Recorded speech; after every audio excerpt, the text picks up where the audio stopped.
श्री अष्टाङ्गहृदयम् रजस्तमश्च मनसो दोष दोषावधारितो मानसिक दोषों का परिचय मनस के दो दोषै रजस रजगुण और तमस तमगुण वक्तव्य गुण तीनै वक्तव्य गुण तीनै सतो रजस और तमस। इस विषय को महर्षि चरक ने मानस मनोरुदिष्टो रजस्य तम एव च स्वीकार किया है और मानस रोगों की चिकित्सा के लिए उन्होंने अगले 58 पद्य में कहा है। मानस रोगों की ज्ञान विज्ञान धैर्य स्मृति तथा समाधि द्वारा चिकित्सा करें।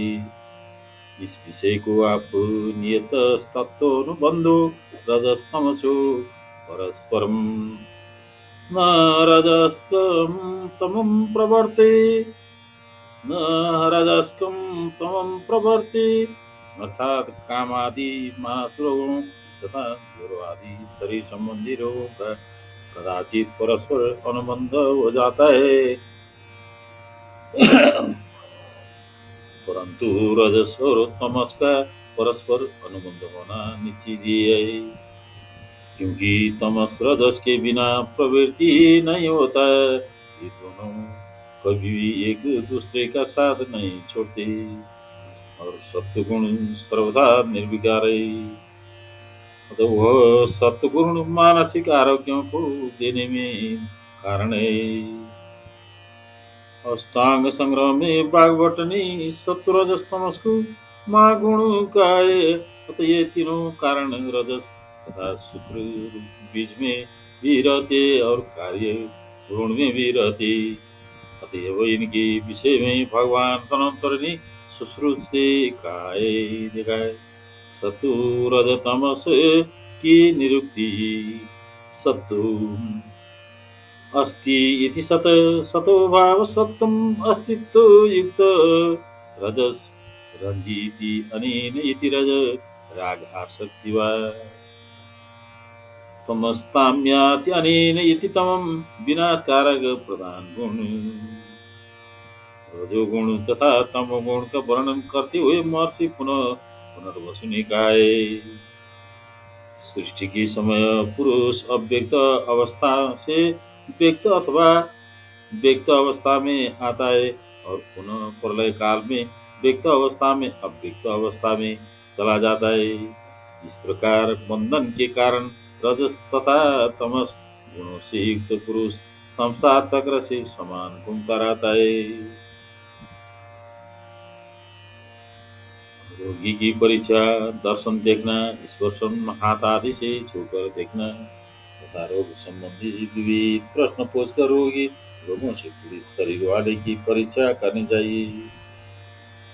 सुश्रुत ने ततो प्रश्न चेती प्रारंभ में रोगी देखने के संबंध में दूसरे किसी आचार्य के मत उद्धृत किया गया है।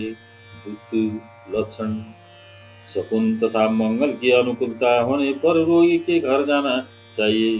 इस मत की सामान्य दृष्टि से उपेक्षा करते हुए वे कहते, रोग जानने की 6 उपाय, 5 श्रोत्र आदि इंद्रियों से और 6ठा प्रश्न से।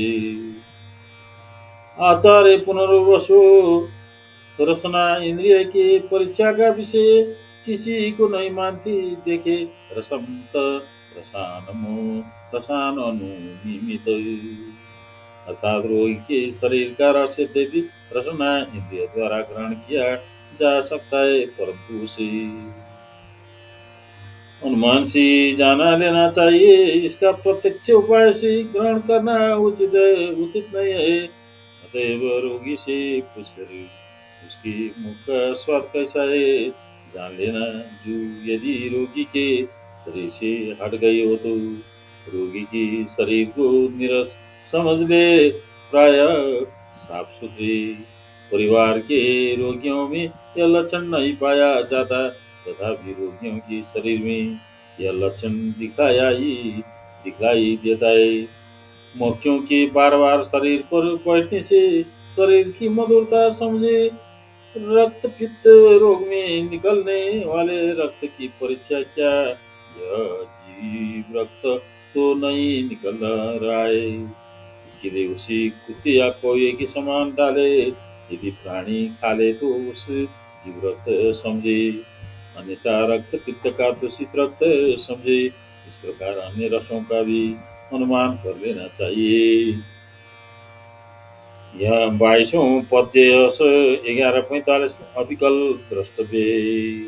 रोगी परीक्षा के आधुनिक उपकरण थर्मामीटर यह स्पर्श द्वारा शरीर के तापमान को बतलाता है।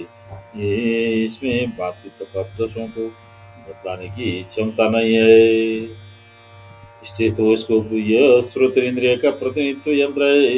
इसकी सहायता से कफ से होने वाली हृदय की आवाज सुनी जा सकती है। ब्लड प्रेशर जांचने में भी चिकित्सा इसका उपयोग करते हैं। एक्सरे यह चतुर इंद्रिय का प्रतिनिधित्व यंत्र है। त्वचा तथा मांस की ढकी हुई जिन अस्थियों या अस्थिभंग को हम अपनी इन आंखों से नहीं देख सकती, वह यंत्र सहायक होता है। कार्डियोग्राम हृदय परीक्षा के लिए इसका उपयोग होता है।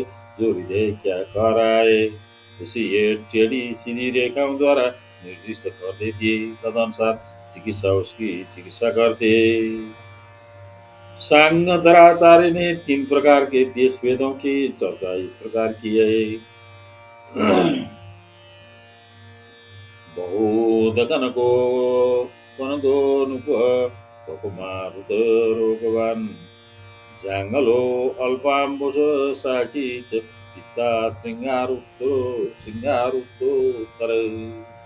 संश्लिष्ट लक्षणे यस्तु देशं साधारणो मत जंगल जंगल देश रूखा सूखा मरुस्थल जैसे भारत का बीकानेर तथा जैसलमेर क्षेत्र तथा बाहरी प्रदेश अरब अफ्रीका आदि प्राय जल तथा वृक्ष रहित देश है। यहाँ पित्तज रक्तज एवं वातज रोग अधिक होते हैं।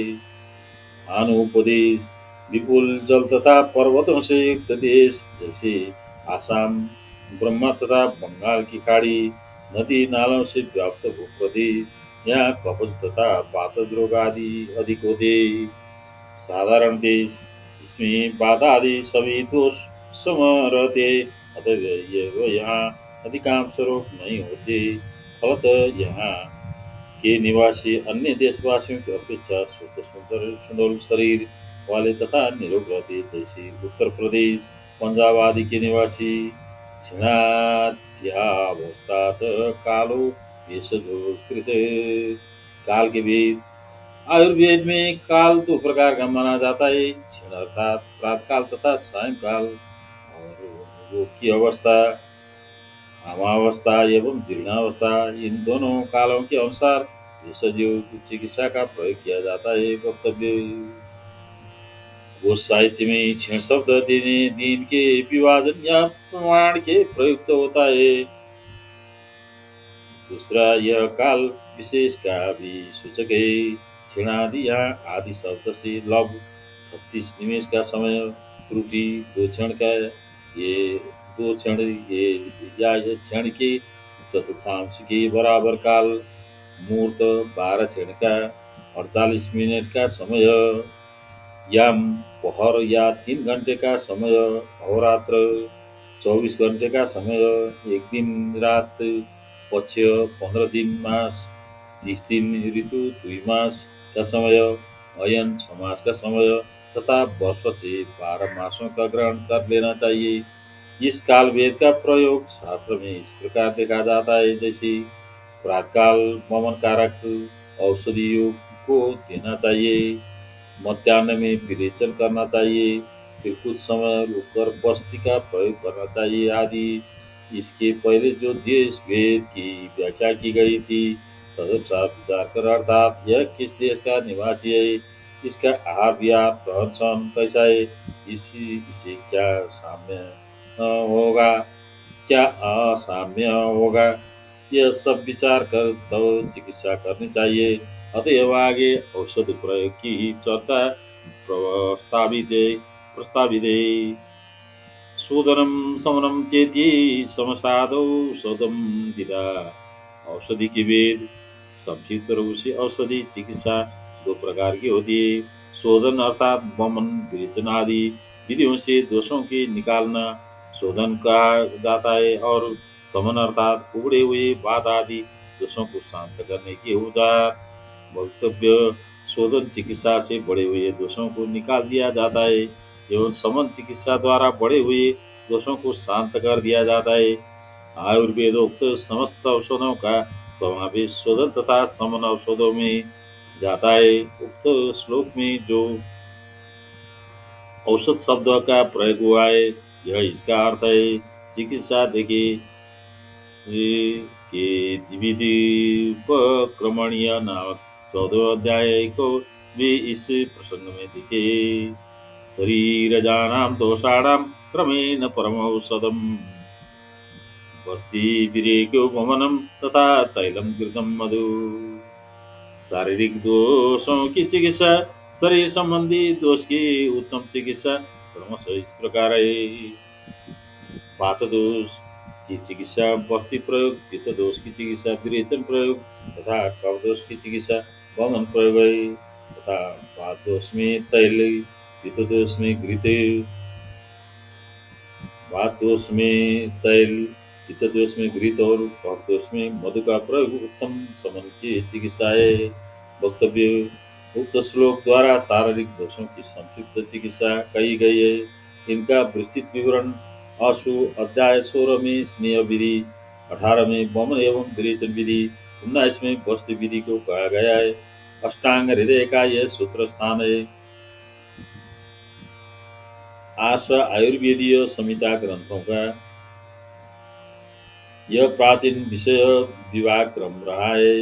इसमें यथासंभव आयुर्वेद संबंधी अर्थों की सूचना होती है।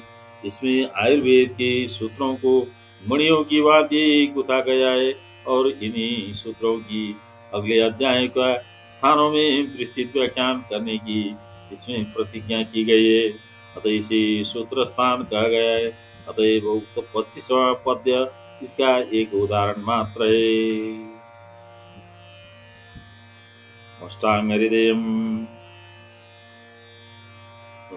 हृदयम मानव को अत्यंत हितकर है। ये अनुभव लेना ही चाहिए, श्रवण करना ही चाहिए। जय श्री कृष्ण, जय धन्वंतरी।